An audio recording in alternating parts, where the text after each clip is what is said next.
Well, tonight, President Barack Obama addressed the nation and told them he was ready to start drawing down the number of troops in Afghanistan more quickly than previously planned.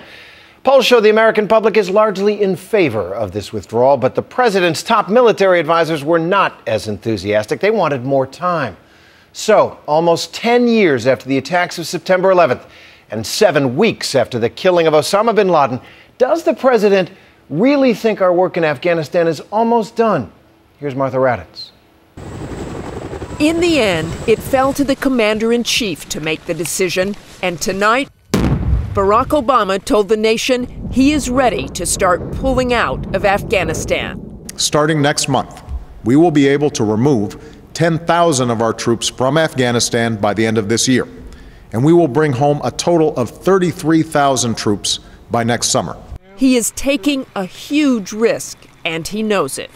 After this initial reduction, our troops will continue coming home at a steady pace as Afghan security forces move into the lead.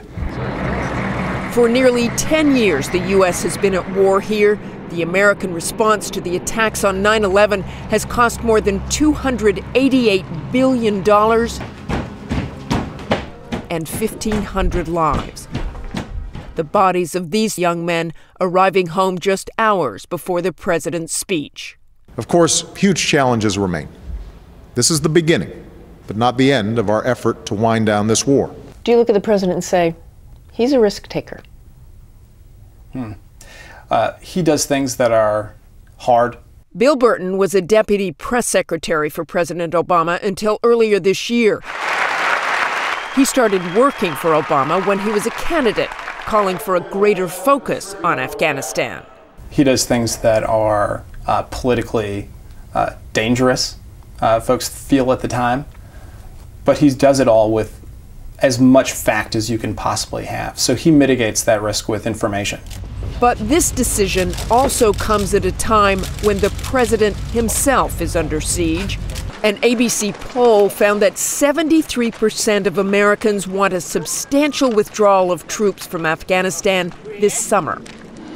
Weighing on the president had to be the enormous financial cost of the war at a time when the nation's economic recovery continues to stall, if not falter.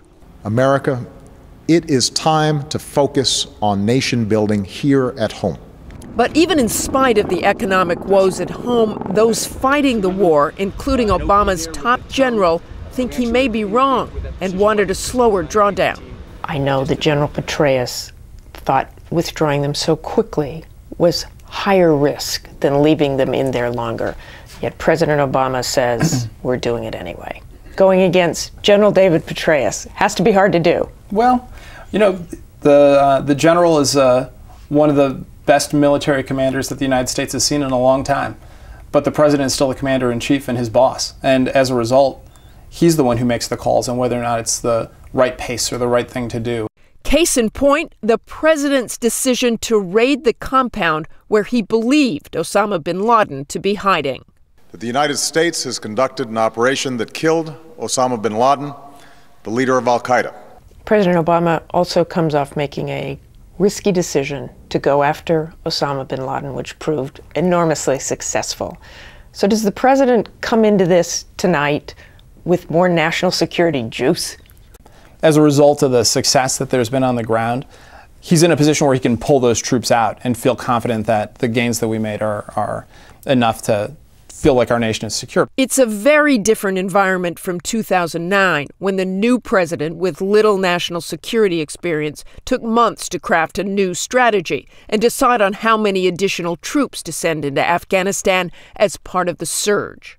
And as Commander-in-Chief, I have determined that it is in our vital national interest to send an additional 30,000 U.S. troops to Afghanistan.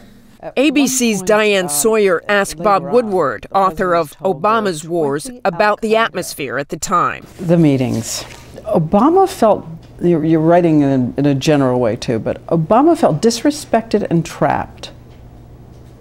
And at different times, he felt that the military was maneuvering around him. Did they think they could take a young president? Some of them might have thought that. So you're the president who's supposed to be the decider, who's supposed to have choice, and you've got these blocks of granite out there saying, oh no, you really don't have a choice. This is the way to do it. And he was not happy. Do you think there has been a transformation of sorts with the president since that time? He's grown in the sense that, you know, the more you make these decisions, the more you deal with military commanders, the more you feel the weight of the Oval Office, you grow. As a result, he feels comfortable and confident that he's making the right decisions. While tonight's decision about troops may have been easier, the timing of it couldn't be more critical for Obama.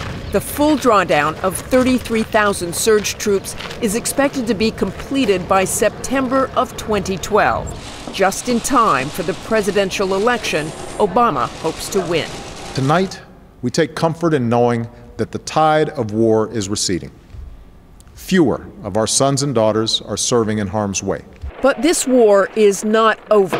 Nearly 70,000 troops will remain even after next year. In fact, the U.S. is committed to stay in Afghanistan for at least 3.5 more years.